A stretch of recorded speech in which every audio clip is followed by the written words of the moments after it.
একটা উপলক্ষে চলে এসছু। কেমন আছেন গে মা মাসিরা, দাদা ভাইয়েরা? আমার আশীর্বাদে সবাই ভালোই থাকো, সুস্থই থাকো। আর একটা মুই খবর নিয়ে মুই এখন তো ছাগল চড়া বাহিছু, মাঠত আছু।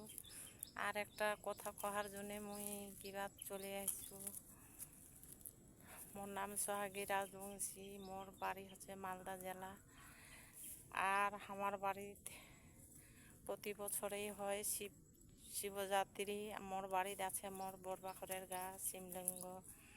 সবাই আমার গ্রামের বহু বেটিগুলা সবাই প্রতিনিয়ত প্রতি বছরই জল ঢালে আমার বাড়িতেই।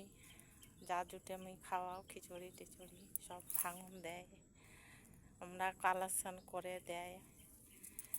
আর অতনে এবার আমি একটা আমাকে কস করেছিনু যে মোর বাড়িটা খুবই নরম হয়ে গেছে, তাই ভয়ও লাগছে। অনেক ছাওয়াল পোয়াল বাড়ির আসিবেন, ধাক্কি করলে কেন থুনিমুনি ছুটে যায়, সেই জন্য আমি কস করেছিনু। তাই মোর সদস্যগুলা সবাই বান ভাষা বলে হবে না, আমার বাড়িতেই জল ঢালিবে। তাই কি করেছু, তে সবাই চলে আসেন, মনে কিছু করেন না। মুই মোর বাড়ির নরমের জন্যই কহিছু। মোর যখন মোর দেবতারা তোমাক চাহচ্ছে বলে তোমরা হচ্ছেন। সবাই ভালোই আসো, সবাই ভালো করে জল ঢালো, সবাই আশীর্বাদ দাও। সবাই কহছেন ভালো বাড়িটা দিয়ে ফাঁকা হবে জায়গাটা।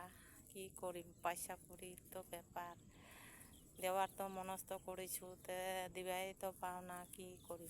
মোর স্বামীটা তো দেখাই পাচ্ছেন কোনো মাঠের কাজ, বাইরের কাজ ইনকাম কয়েক পয়সা করিবা পারে না, টুকটাকি বাড়ির গৃহস্থালিটাই করে।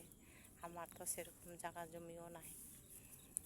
তা যারা যারা মনস্থ করেছেন তে মন খারাপ করেন না, সবাই চলে আসেন। সামনে রবিবারে আমার বাড়িতে আছে শিবযাত্রী, নিমন্ত্রণ হইলে যার যার আসিবার মন সবাই চলে আসেন। তো সবাইকে টাটা, বাই বাই। সবাই ভালো থাকো, সুস্থ থাকো, ভালো করে আসে সবাই।